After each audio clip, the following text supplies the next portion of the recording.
जय माता दी मित्रों। बड़ों को प्रणाम और छोटों को प्यार। आज हम सोमवार की व्रत कथा का श्रवण करेंगे। मन को शांत और कथा को धैर्य से सुने।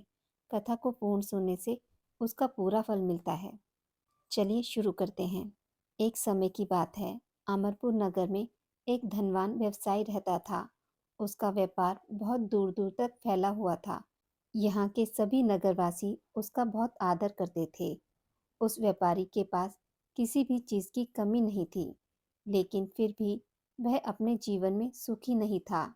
दरअसल उस व्यापारी का एक भी बेटा नहीं था, जिस कारण हर समय उसे चिंता सताती थी कि उसके मरने के बाद उसकी संपत्ति की देखभाल कौन करेगा। वह व्यापारी बेटे की चाहत में हर सोमवार को बाबा भोलेनाथ की पूजा करता और शाम ढलते ही वह मंदिर में जाकर शंकर भगवान के सामने दीप जलाता था। एक दिन माँ पार्वती उसकी श्रद्धा भक्ति से खुश हो गई। उन्होंने बाबा भोलेनाथ से उस व्यापारी की इच्छा पूरी करने के लिए प्रार्थना की। इस पर भगवान शिव ने कहा, इस दुनिया में हर किसी को उसके कार्य के आधार पर फल मिलता है। भगवान शंकर के समझाने पर भी पार्वती जी नहीं मानी। वह लगातार भगवान भोलेनाथ से यही कहती रही कि वह आपका सबसे बड़ा भक्त है, उस व्यापारी की इच्छा पूरी कर दीजिए। अंत में शिवजी ने मां पार्वती के अनुरोध पर उस व्यापारी को बेटे का वरदान दे दिया। आशीर्वाद देने के बाद भगवान शंकर ने पार्वती माता से कहा, मैंने आपके अनुरोध पर उस व्यापारी को बेटे की प्राप्ति का आशीर्वाद तो दे दिया, लेकिन उसका बेटा केवल 16 साल की उम्र तक ही जीवित रहेगा। यही बात भगवान शिव ने उस व्यापारी के सपने में जाकर बताई। वरदान पाकर व्यापारी प्रसन्न था, लेकिन बेटे की उम्र 16 साल की होगी सोचकर फिर से दुखी हो गया। वह पहले की तरह फिर से हर सोमवार को भगवान शंकर की पूजा करने लगा। कुछ समय बीतने के बाद उसके घर में एक बच्चे ने जन्म लिया, जो बहुत सुंदर था। उसका नाम अमर रखा गया। बेटे के जन्म के साथ ही व्यापारी के घर में खुशियां छा गईं। बेटे के जन्म की खुशी में एक समारोह का भी आयोजन किया गया। इस जश्न के माहौल में व्यापारी अभी भी दुखी था। हर समय उसे यही डर लगा रहता था कि उसका बेटा अधिक दिनों तक जीवित न रह सकेगा। धीरे धीरे समय बीतता गया और उसका बेटा अमर 12 वर्ष का हो गया। एक दिन उस व्यापारी ने अपने बेटे को अपनी पत्नी के भाई दीपचंद के साथ पढ़ाई के लिए बनारस भेज दिया। वाराणसी जाते समय रास्ते में जहाँ भी अमर और उसका मामा दीपचंद आराम करने के लिए रुकते, वहाँ वो यज्ञ और ब्राह्मणों के लिए भोजन की व्यवस्था करते जाते थे। कुछ दूर जाने के बाद अमर और दीपचंद एक नगरी पहुंचे। यहाँ नगर के महाराज की बेटी चंद्रिका की शादी थी, जिसके लिए पूरे नगर को दुल्हन की तरह सजाया गया था। ठीक उसी समय बारात भी आ गई। इस समय लड़के का पिता परेशान था, क्योंकि उसके बेटे की एक आंख खराब थी। उन्हें डर था कि अगर लड़की वालों को यह बात पता चल जाएगी तो वह शादी तोड़ देंगे। तभी लड़के के पिता की नज़र अमर और दीपचंद पर पड़ी। लड़के के पिता के मन में तुरंत यह ख्याल आया कि क्यों ना अमर को ही दूल्हा बनाकर शादी के मंडप में बैठा दिया जाए। एक बार जब उसका विवाह राजकुमारी से हो जाएगा तो फिर वह उसके बाद उसे कुछ पैसे देकर वहां से विदा कर देंगे।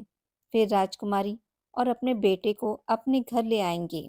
लड़के के पिता ने बिना देरी किए दीपचंद से इस बारे में बात की और धन का प्रस्ताव रखा। दीपचंद ने पैसों के लालच में तुरंत हाँ बोल दिया और अमर को दूल्हा बनाकर मंडप में बैठा दिया।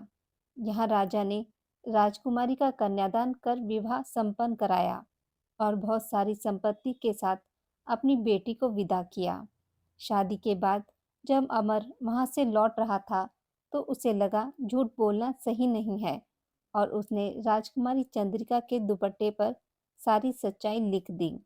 अमर ने लिखा, प्रिय राजकुमारी चंद्रिका, तुम्हारे साथ छल हुआ है। तुम्हारा विवाह मेरे साथ कराया गया। मैं एक व्यापारी का पुत्र हूँ और फिलहाल पढ़ाई के लिए वाराणसी जा रहा हूँ।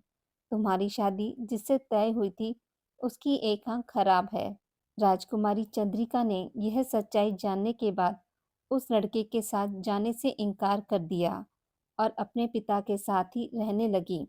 उधर अमर वाराणसी के गुरुकुल में पहुंचकर पढ़ाई करने लगा। धीरे धीरे समय बीतता गया और अमर 16 साल का हो गया। इस दौरान उसने एक महायज्ञ का आयोजन किया। यज्ञ समाप्त होने के बाद अमर ने सभी ब्राह्मणों को खाना खिलाया और उन्हें कपड़े दिए। सारे काम खत्म करने के बाद अमर रात को अपने कमरे में सोने चला गया। भगवान शंकर के वरदान के मुताबिक उसी रात अमर के प्राण चले गए। अगली सुबह जब दीपचंद उसके कमरे में पहुंचा तो उसने देखा कि अमर जीवित नहीं है। वह जोर जोर से रोने लगा। उसके रोने की आवाज सुनकर आसपास के सभी लोग वहां इकट्ठे हो गए और अपना दुख जताने लगे।